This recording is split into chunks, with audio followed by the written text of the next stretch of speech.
కుమార్ అని ఇక్కడ జీవిలాండ్ పక్కన మంచి హాస్పిటల్ ఉంది.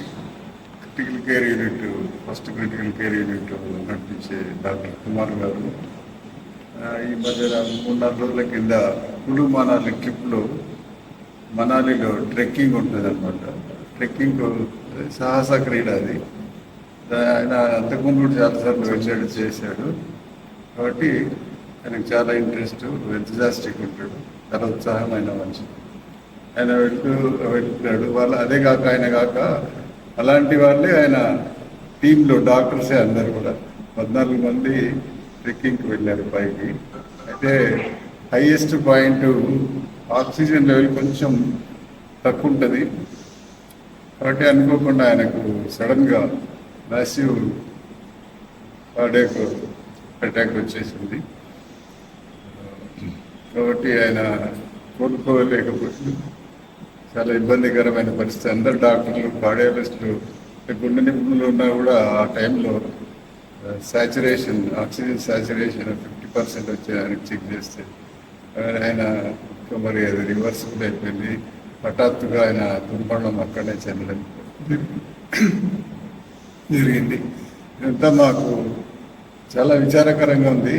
అసలు ఏం మాట్లాడాలి, ఏం చేయాలి అనేది కూడా ఉదయం నుంచి నిజమా కాదా అని ఒకరినొకరం ఫోన్లు చేసుకుంటూ కన్ఫర్మ్ చేసుకోవాల్సి వచ్చింది.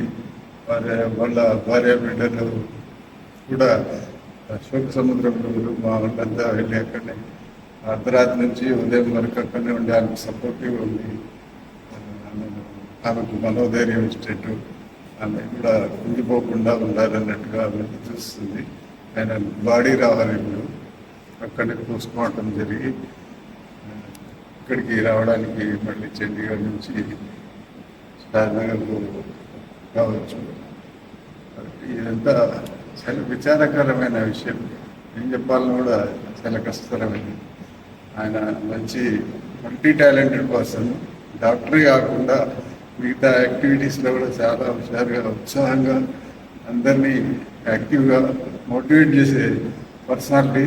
చాలా గొప్ప వ్యక్తి, మంచి ఫిలాసఫర్ కూడా. ఇంకొక పరిస్థితి ఈ విధంగా జరగడం విచారం వ్యక్తం చేస్తుంది. ఈరోజు చాలా విచారకరమైన దినం. డాక్టర్ కేఎల్ కుమార్గా పరిచయం కేఎల్ ఆల్ కుమార్ అనే మిత్రుడు, సహచర డాక్టర్లు. మేమంతా ఎప్పుడు కలిసి ఉండేవాళ్ళము. మేము ఇంకా ఈ ఐఎంఏ డాక్టర్స్ అసోసియేషన్ నుంచి సపరేట్గా షటిల్ కోర్ట్ అని చెప్పి షటిల్ అసోసియేషన్ పెట్టుకున్నాము. రెగ్యులర్గా సార్ గేమ్కి వచ్చేవారు, చాలా యాక్టివ్గా ఉండేవారు మాతో పాటు. ఈవెన్ నిన్న మొన్న కూడా కలిసినాము.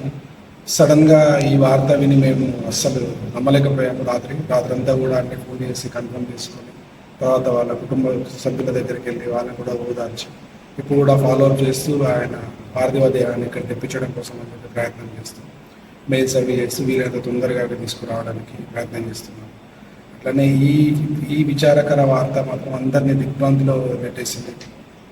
షటిల్ ఆడుతూ యాక్టివ్గా తిరుగుతూ మన మధ్యలో ఉండి ఇంత సీరియస్ పేషెంట్స్ ఎంతమందినో ట్రీట్మెంట్ చేసిన సార్, అట్లాంటి రుగ్మతకే బలైపోవడం చాలా విచారకరం. బట్ అది హై ఆటిట్యూడ్ పర్వతారోహణ చేసినప్పుడు కొన్ని జాగ్రత్తలు అవి ఉంటాయి.